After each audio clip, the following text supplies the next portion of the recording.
اللہ نے قرآن میں کہا ہوا ہے کہ میں کبھی کسی قوم کی حالت نہیں بدلتا جب تک وہ قوم خود اپنی حالت بدلنے کی کوشش نہ کرے. ہم جب تبدیلی لانے کی کوشش کرتے ہیں تو عمران خان آ کے ایک سوئچ آن کر کے تو تبدیلی نہیں لے کے آئے گا.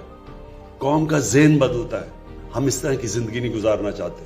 ہم اپنی زندگی بہتر کرنا چاہتے ہیں. ہم بھی دنیا کے اندر ایک چھاتی نکال کے پھرنا چاہتے ہیں کہ ہم پاکستانی ہیں. ہر پاسپورٹ کی دنیا میں ہم عزت چاہتے ہیں. تو ایسے تو نہیں عزت آتی. عزت خوددار قوم کو ملتی ہے. سچی قوم کی عزت ہوتی ہے.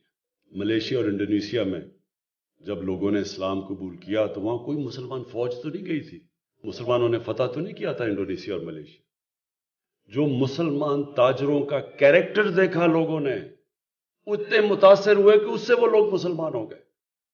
سچے لوگ تھے, کیریکٹر والے لوگ تھے.